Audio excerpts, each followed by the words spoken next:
Hello students, how are you all? I hope you are doing fine at home. I am your chemistry teacher Neha and today we are going to see 10th standard chemistry. So we are going to see the 8th lesson and name of the lesson is periodic classification of element. So students, today we are going to discuss about the metallurgy. In previous video, we have discussed how the metallurgy process is important for the purification of a metal. So in previous video, we have seen the purification or extraction of aluminium from its ore, which is bauxite. So in this lesson, we are going to discuss about the metallurgy of copper. So before going into this, we should know that from where the copper got originated. So children, here you can see that this is Ireland. So this is Kuppam Island, which is present nearby Thailand, and here you can see that the water is present in bluish color. So people discovered that the copper, which is blue in color, was present in this island, and therefore the copper name is given as cuprous. Okay, so the common name of copper is cuprous. So children, before going into the extraction, we should know what all minerals are present here. So there are three major minerals which are present. So the first mineral which is present is copper pyrite. So what is this children? It is copper pyrite. So children, copper pyrite is the combination of copper with the combination with sulfur. Same way, if you want to discuss about the second one, it looks little bit reddish, right? So what does this resembles? With which stone it resembles? It resembles with ruby. So that is why this is also known as ruby copper, or it is also known as cuprite. Okay, and the last one, which is shown as blackish, that name is known as here copper glance. So what is this? Copper glance. So these are the main ores which are present inside the earth crust. So children, whenever you are taking all these ores, the chief ore in which there is high amount of copper present, that is the first one, and the first one is copper pyrite. So let's see how the extraction is being done using copper pyrite. So the first one is concentration by flotation. So what happens here is you are taking copper pyrite, that copper pyrite you are just grinding it well. In this you are adding an pine oil.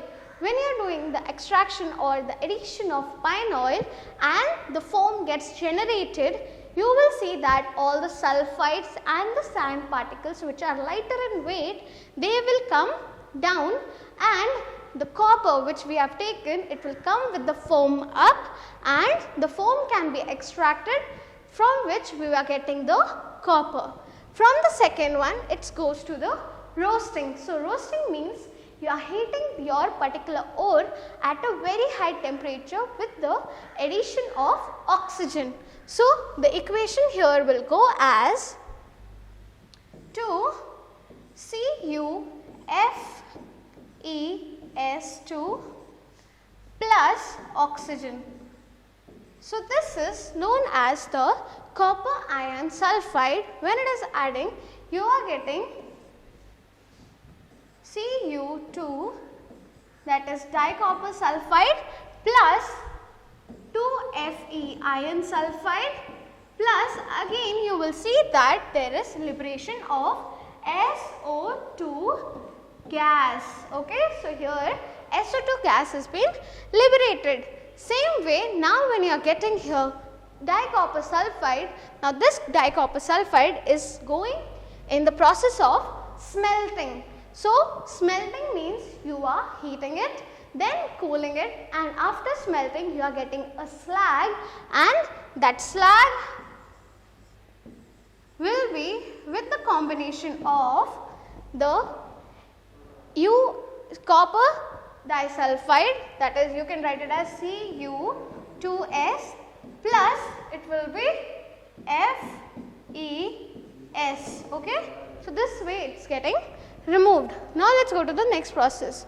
So in the next process we are taking that in a Bessemer flask, or you can also call it as a furnace. So this is a Bergman's furnace. So here what we are doing is, here there is oxidation taking place. So the first oxidation which is taking place here is, first 2Fe S will combine with the 3 molecules of O2 and it will give 2FeO, which is the oxide, plus again here you will see that 2 molecules of SO2 gas is getting liberated.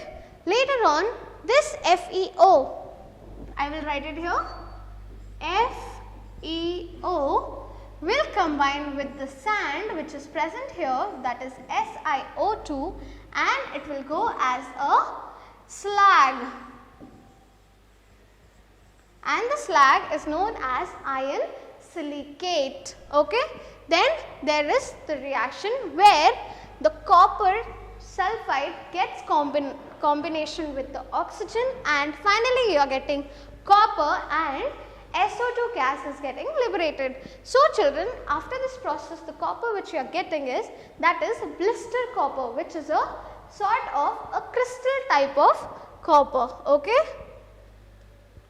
After that we are using it for refining, that is electro refining, where we are putting some electricity into that. So what is happening here is, we are taking a solution. This solution is copper sulfate solution plus little bit sulfuric acid will be added, so that this becomes a little bit acidified.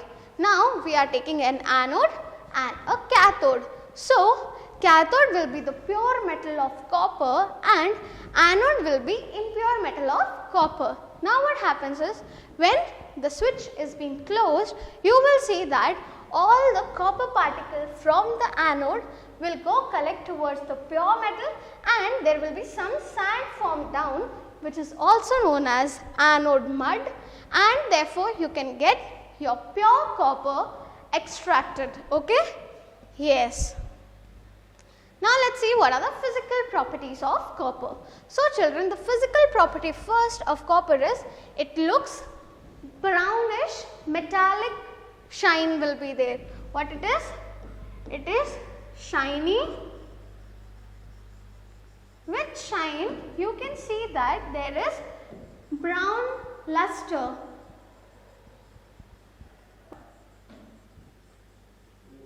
Okay. So here it's looking little bit lustrous, which is a color which is very shiny.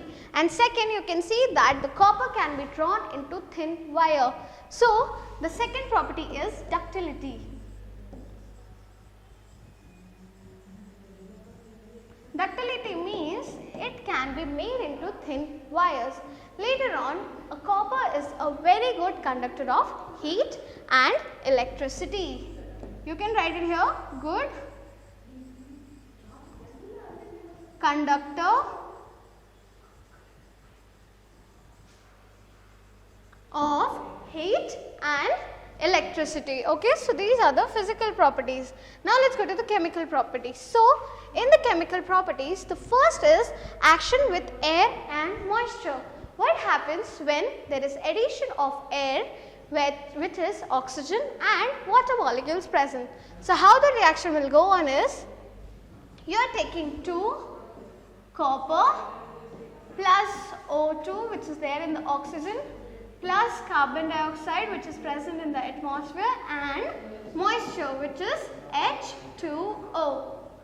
The reaction will go on as CuCO3, which is the copper carbonate, plus copper hydroxide. So you are getting this as the final product, and later on, if the reaction happens with the hot air or when you are heating the copper, the reaction will go on as 2Cu plus oxygen, and this will give you as 2CuO, which is copper oxide, and this will be in black color. Same way, if you want to take again 4 molecules of Cu and you are adding O2, you are getting 2 dicopper oxide, or you can also call it as copper 1 oxide, which will be there in red color. Okay?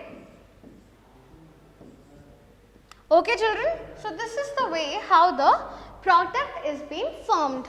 Now let's see what happens when you are reacting with the acids. So children, whenever you are reacting with the acid, you will see here if it's reacted with dilute hydrochloric or dilute sulfuric acid, it will give you the chlorides or it will give you the sulfides or sulfates. Okay, for example, if I take 2Cu plus HCl plus with the oxygen which is present in the atmosphere, it will give 2 copper chloride plus water molecule. Okay? Same way, if the reaction happens with the dilute nitric acid, the reaction will go on as 2 copper plus 8 molecules of HNO3.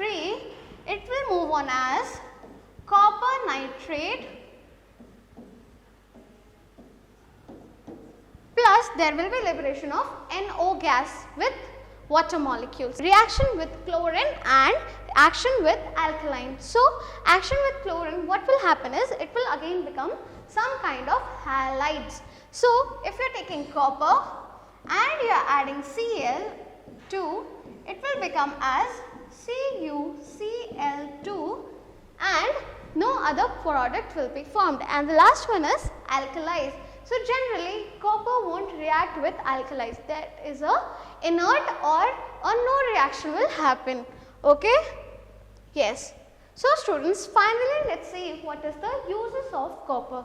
So, the uses of copper is generally to make thin wires, then even coins are made using the copper wire, then utensils or even the infrastructure to become inside a instrument or an automobile it's used, and for electroplating it will be used.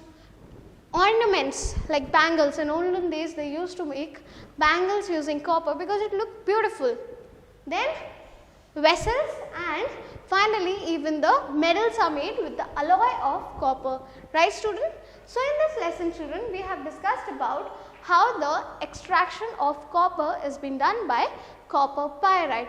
So students, when you are going into the description box, just go through the study material, question bank and self-assessment. I hope you have enjoyed this session. Until we meet next time with a better video. Until then, bye-bye.